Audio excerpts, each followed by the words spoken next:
Good morning all of you. Class 11 आप लोग chapter पढ़ रहे थे, उसमें हमने आपको बताया था सहसंयोजी बंध में इलेक्ट्रॉनिक विस्थापन। ध्यान दीजिएगा, सहसंयोजी बंध में इलेक्ट्रॉनिक विस्थापन ये टॉपिक आपको बताया जा चुका था। इसमें हम आपको प्रेरणिक प्रभाव,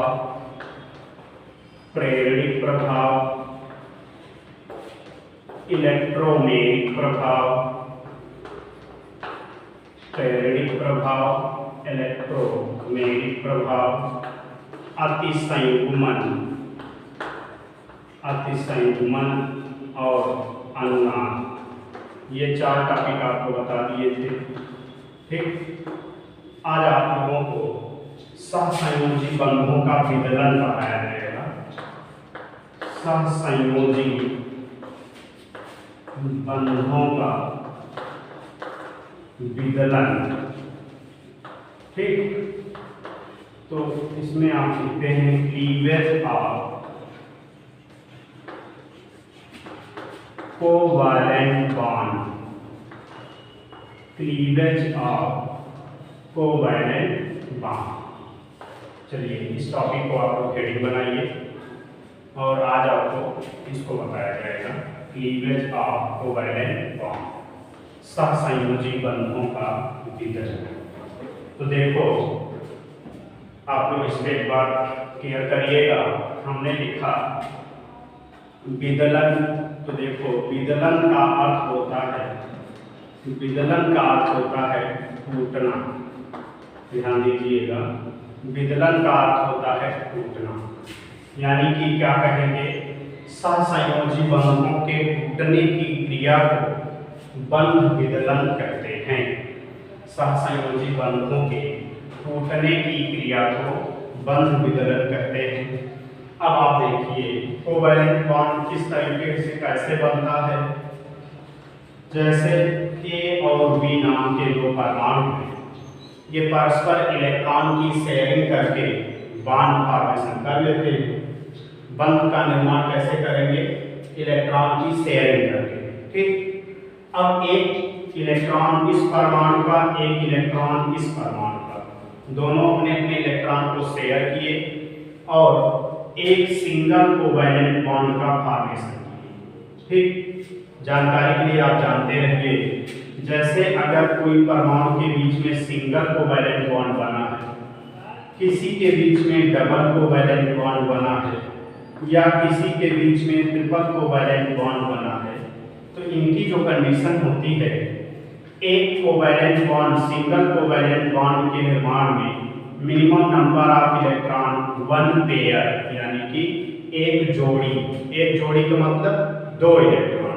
ठीक, अब 2 बॉन्ड बनेंगे तो 4 इलेक्ट्रॉन, 3 बॉन्ड बनेंगे तो 6 इलेक्ट्रॉन, यानी कि 3 pair, 2 pair, 1 pair. Single covalent bond बनाना है आपको, तो 1 पेयर इलेक्ट्रॉन लगेंगे, 2 नंबर में 2 और पेयर में 1।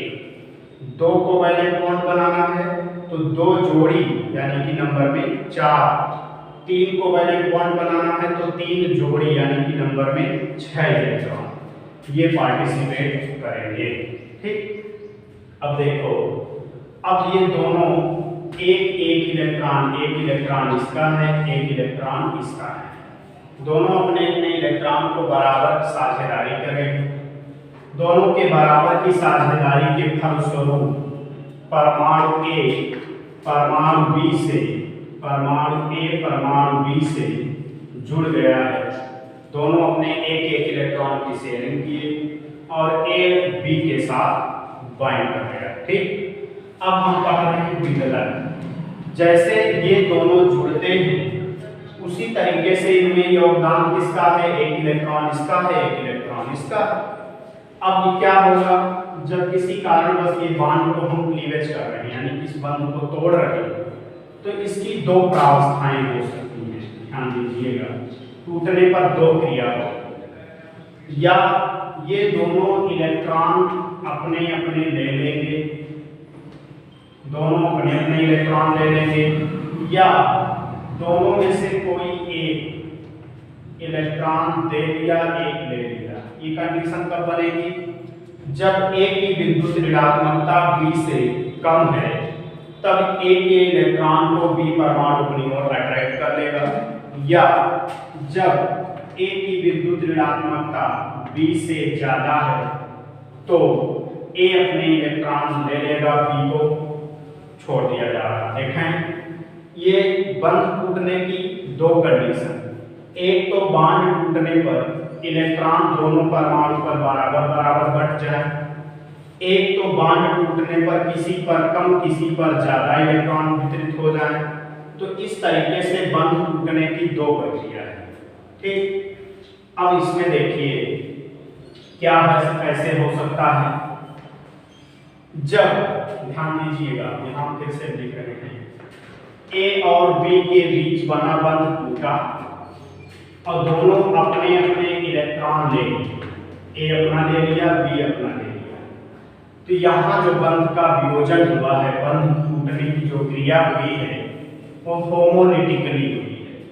होमोलिटिक यानी कि एक समान प्रकार से इलेक्ट्रॉन वितरण हुए हैं, तो इसको आप बोलेंगे समबंध विदलन।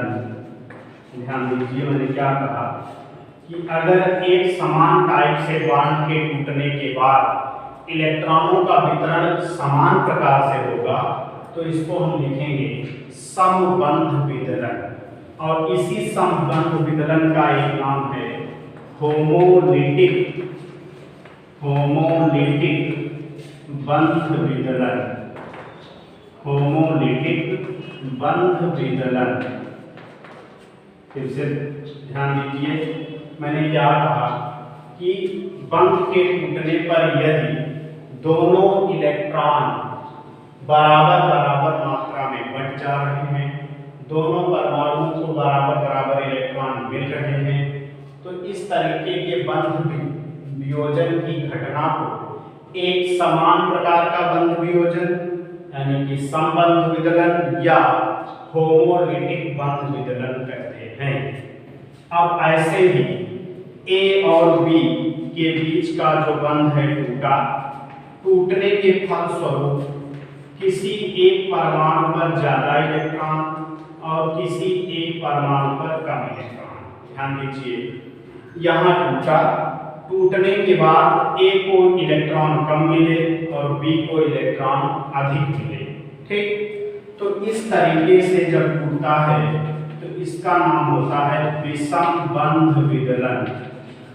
विषम बंध विदलन, या इसी को बोलते हैं, होमो की जगह आप करेंगे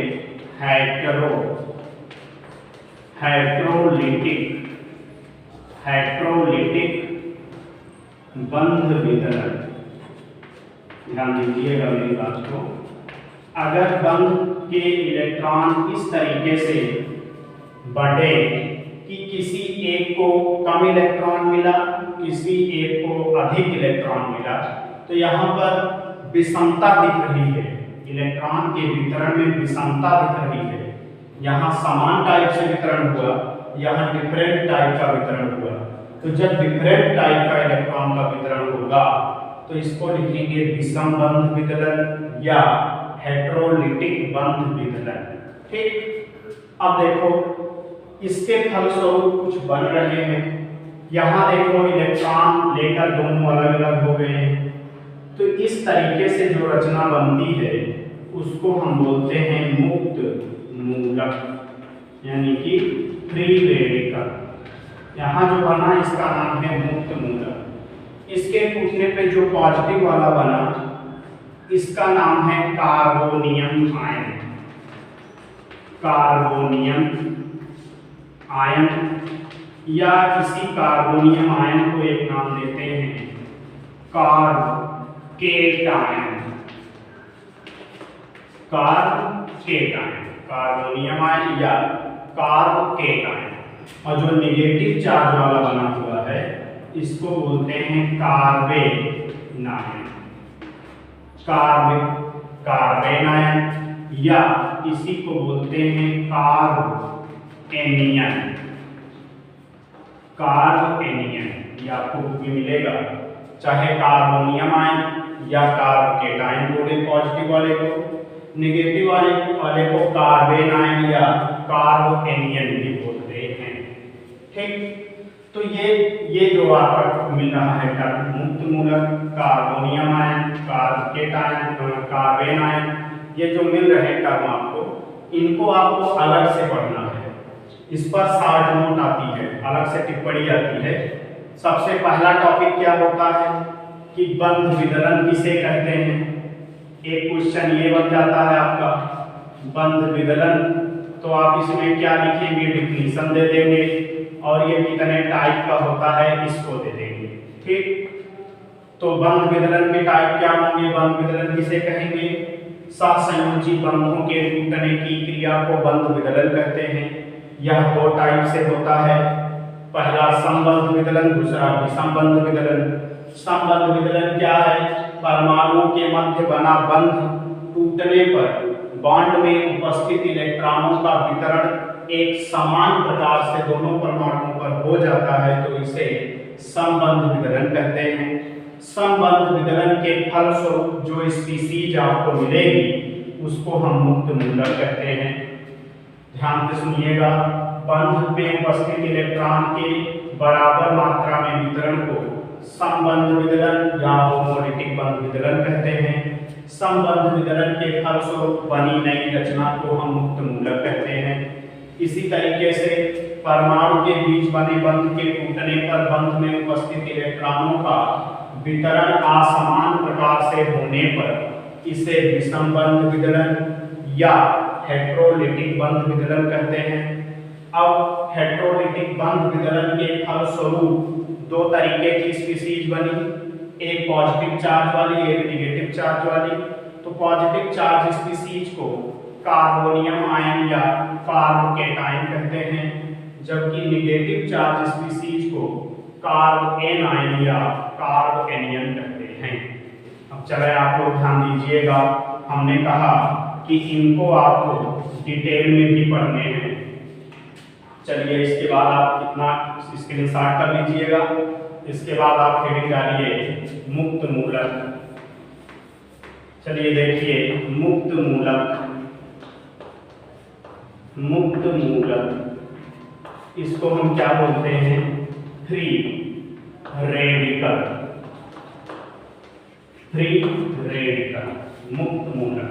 ठीक, तो सबसे पहली बात ये बनते कैसे हैं, यहीं से इनकी कहानी शुरू की जाएगी।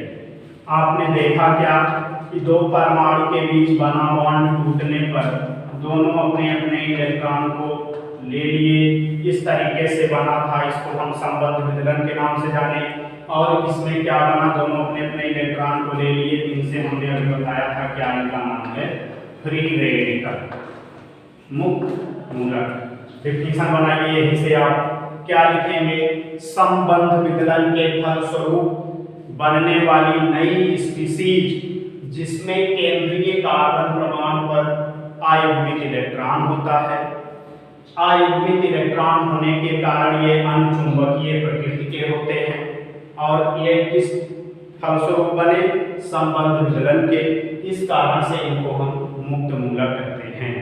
फिर से ध्यान दीजिए, हमने क्या कहा, संबंध विदलन के फलस्वरूप बनने वाली स्पीसीज जिसके केंद्रीय कार्बन परमाणु पर एक आयुग्मित इलेक्ट्रॉन होता है उसे क्या कहेंगे, मुक्त मूलक कहेंगे। आयुग्मित इलेक्ट्रॉन होने के कारण ये अनुचुंबकीय प्रकृति के होते हैं। अब ध्यान दीजिए, जैसे हम दे रहे हैं एग्जाम्पल में, देखो एल्किल ग्रुप के फ्री रेडिकल आपके सामने दिख रहे हैं, CH3 CH3 CH3, यहाँ एक मुक्त मूलक बन गया, यहाँ पर आयुग्मित इलेक्ट्रॉन है। और एक देखें CH3 CH3 CH, ये हो गया। एक देखें CH3 CH2, ये हो गया। क्या ये किसी चीज को हम कैसे लिख सकते हैं, ऐसे भी लिख सकते हैं, देखो CH3 CH2 हो गया। और एक हो गया आपका CH3 फ्री रेडिकल। ये यहाँ पर इलेक्ट्रॉन है, इसको देखिएगा। अब देखो इनके अस्थायित्व का आर्डर आता है पेपर में, इनके अस्थायित्व का क्रम क्या है। तो देखिए यहाँ पर क्या है, 3 बार एल्किल ग्रुप लगा है, इसको हम लिखेंगे तृतीयक free radical, tertiary free radical. ठीक, यहाँ पर देखो 2 एल्किल ग्रुप लगे हैं, तो सेकेंडरी यानी द्वितीयक फ्री रेडिकल। यहाँ पर देखो 1 लगे हैं, तो इसको क्या लिखेंगे, प्राथमिक यानी कि प्राइमरी फ्री रेडिकल। ठीक, अब यहाँ देखना है CH3 केवल है, इसका नाम क्या होगा, मेथिल फ्री रेडिकल। ठीक, अब देखो इनके अस्थायित्व स्टेबिलिटी का आर्डर पूछा गया है, तो सबसे ज्यादा स्टेबल कौन होगा। यहाँ देखो क्या है, 3 एल्किल ग्रुप लगे हैं, 3 एल्किल ग्रुप लगे हैं, यहाँ देखो 2 एल्किल ग्रुप लगे हैं, और यहाँ देखो खाली 1 एल्किल ग्रुप लगा है। ठीक, यहाँ पर इलेक्ट्रॉन 3 तरफ से आ रहे हैं, यहाँ पर इलेक्ट्रॉन केवल 2 तरफ से आ रहे हैं, यहाँ पर खाली 1 तरफ से आ रहे हैं, तो ऑलरेडी अकेला नहीं है। तो देखो जो तृतीयक फ्री रेडिकल होते हैं इनकी स्टेबिलिटी द्वितीयक से ज्यादा होगी, तो ऐसे आप बना लेंगे, इसको दूसरे चार्ज कर रहे हैं। ऐसे देखो ये आर्डर हो गया, फिर सेकेंडरी जो होगा वो प्राइमरी से ज्यादा होगा, प्राइमरी जो होगा वो मेथिल से ज्यादा होगा। ठीक, ये हो गए इनकी स्टेबिलिटी के आर्डर में, सबसे ज्यादा, उससे कम, उससे कम, सबसे कम। तो स्टेबिलिटी कैसे मिली, एल्किल ग्रुप क्या होते हैं, इलेक्ट्रॉन पेयर डोनर होते हैं, तो इलेक्ट्रॉन युग्म दाता के कारण देखो यहाँ पर एक आयोजित इलेक्ट्रॉन है केंद्रीय कार्बन परमाणु पर, ध्यान दीजिएगा, यहाँ पर एक आयोजित इलेक्ट्रॉन है। हमने डिफिनीशन में बताई थी आपकी बात, क्या कहा गया था कि बंध इस प्रकार से टूटता है कि इलेक्ट्रॉन का वितरण एक समान टाइप में होता है, तो क्या करते हैं, अपने अपने इलेक्ट्रॉन को लिए रहते हैं, केंद्रीय कार्बन परमाणु पर एक आयोजित इलेक्ट्रॉन होता है, विषम बंध वितरण के फलस्वरूप संबंध वितरण के फलस्वरूप बनते हैं। ठीक से रिवाइज कर लीजिए, संबंध वितरण के फलस्वरूप बनते हैं, ये भी अपना ले लिया, ये भी अपना ले लिया। हमने क्या कहा कि संबंध वितरण के फलस्वरूप बनते हैं, केंद्रीय कार्बन परमाणु पर आयोजित इलेक्ट्रॉन होता है, देखो सबके पास आयोजित इलेक्ट्रॉन है, केंद्रीय कार्बन परमाणु पर आयोजित इलेक्ट्रॉन होता है, संबंध वितरण के फलस्वरूप बनते हैं, आयोजित इलेक्ट्रॉन की उपस्थिति के कारण ये किस नेचर के होते हैं, अनुचुंबकीय प्रकृति के होते हैं। तो इनकी इस तरीके की रचना का नाम क्या हमने दिया, कि इनको हम मुक्त मूलक कहते हैं। ये इनकी स्टेबिलिटी का आर्डर है। ठीक, यहाँ पर आप इस क्रम में आ रहे हैं, तो इधर ज्यादा है और कम और कम और कम, यहाँ क्या लिखेंगे, अस्थायित्व का घटता क्रम। ठीक, तो आप क्या लिखेंगे कि मुक्त मूलक की डिफिनीशन हो गई, जब भी परीक्षा में आएगा 2 नंबर का आएगा, तो इतनी बात लिख के आप लिखना पढ़ेंगे एग्जाम्पल, तो आपको 2 नंबर मिल जाएंगे। क्या लिखेंगे मुक्त मूलक में, संबंध वितरण के फलस्वरूप बनने वाली स्पीसीज जिसके केंद्रीय कार्बन परमाणु पर आयोजित इलेक्ट्रॉन होता है, मुक्त मूलक कहते हैं। आयोजित इलेक्ट्रॉन की उपस्थिति के कारण यह अनुचुंबकीय प्रकृति का होता है, इसके अस्थायित्व का क्रम निम्न प्रकार है, और ये आप क्रम। ठीक, ये सबसे ज्यादा स्टेबल है क्योंकि यहाँ ज्यादा इलेक्ट्रॉन डोनर लगे हैं, कार्बन के पास इलेक्ट्रॉन की डेंसिटी बढ़ा देंगे कि किसी के साथ अपना इलेक्ट्रॉन शेयर करके बॉन्ड बना लेगा। यहाँ पर इससे कुछ कम है, यहाँ और कम है, वहाँ अकेले ही। ठीक, इतनी बात आपने रेड कर में लिख देंगे, इसको आप स्क्रीनशॉट कर लीजिए। इसके बाद सेकंड हेडिंग डालिएगा, जो हेटेरोनेगेटिव के फलस्वरूप बना था उसमें क्या था, पहला कार्बोनियम आयन, कार्बोनियम आयन, या इसी का दूसरा नाम क्या हमने बोला था, कार्बोकेटायन, कार्बोनियम आयन या कार्बोकेटायन। ठीक, तो इसमें क्या बताया गया था हेटेरोलिटिक बंध विदलन के फलस्वरूप बनने वाली स्पीसीज जिसके केंद्रीय कार्बन परमाणु पर पॉजिटिव चार्ज हो। ध्यान दीजिए, हमने क्या कहा, हेटेरोलिटिक बंध विदलन के फलस्वरूप बनने वाली स्पीसीज जिसके केंद्रीय कार्बन परमाणु पर धनात्मक आवेश पाया जाता है। धनात्मक आवेश पाए जाने की वजह से इनका ऑक्टेट कंप्लीट नहीं होता है, फलस्वरूप इनको हम नाम क्या देते हैं, कार्बोनियम आयन या कार्बोकेटायन। ध्यान दीजिए, हमने क्या कहा, विषम बंध विदलन के फलस्वरूप बनने वाली स्पीसीज जिसके केंद्रीय कार्बन परमाणु पर धनात्मक आवेश होता है। धनात्मक आवेश की उपस्थिति के कारण इनका ऑक्टेट इनकम्प्लीट पूरा नहीं होता है, इनको हम कार्बोनियम आयन कहते हैं। अब कार्बन परमाणु पर positive charge same H3 radical की तरह ही ये इनका भी स्थायित्व होता है, लेकिन इनके पास अब आयुर्विक इलेक्ट्रॉन ना होंगे और क्या होगा, आयुर्विक इलेक्ट्रॉन के स्थान पर इनके पास पॉजिटिव चार्ज होंगे। ध्यान दीजिएगा, डिफिनीशन में आपने लिखा केंद्रीय कार्बन परमाणु पर धनात्मक आवेश पाया जाता है, हेटेरोलिटिक बंध विदलन के फलस्वरूप बनते हैं। धन विद्युतीय आवेश की उपस्थिति के कारण इनका ऑक्टेट इनकम्प्लीट होता है, अष्टक इनका पूरा नहीं होता है।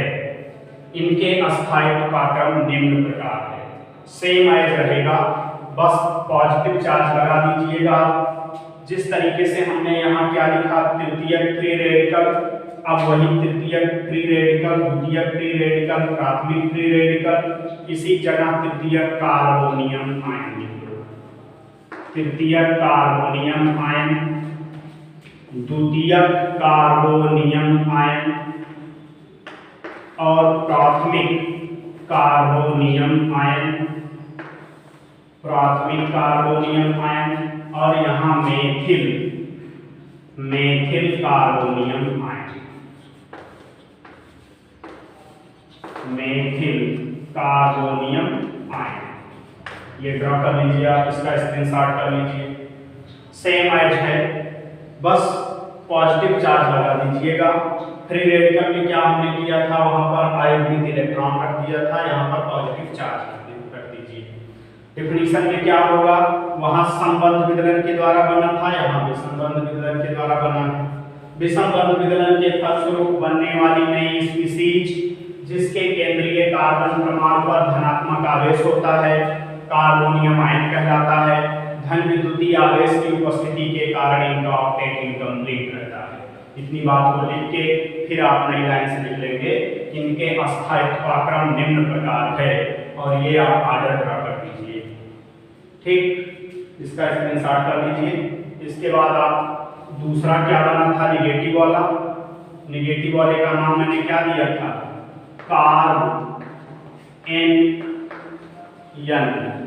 कार्बेनियन, या इसी को और क्या नाम दिया गया था, कार्बेनियन या कार्बोकेटायन, कार्बोनियम आयन इसका नाम हो गया कार्बेनियन। तो कार्बेनियन क्या, निगेटिव चार्ज वाले, निगेटिव चार्ज वाले में क्या देंगे आप डिफिनीशन में, कार्बेनियन या कार्बेन आयन। एन ध्यान दीजिएगा, अंतर है थोड़ा सा, carbene ion, anion, carbene ion, carbene ion ऐसे लिखेंगे। ध्यान दीजिएगा, कंफ्यूज मत होइएगा, कार्बोनियम आयन और कार्बेन आयन अलग अलग है। यहाँ पर क्या बात कर लेंगे हम, पॉजिटिव वाला भूल जाएंगे थोड़ी देर के लिए। विषम बंध विदलन द्वारा एक पे पॉजिटिव था, एक पे निगेटिव था, अब हम इसकी बात कर रहे हैं। विषम बंध विदलन के फलस्वरूप बनने वाली नई स्पीसीज जिसके केंद्रीय कार्बन परमाणु पर निगेटिव चार्ज होता है। ध्यान दीजिए, ऋणात्मक आवेश, कार्बोनियम आयन में क्या था, पॉजिटिव चार्ज था।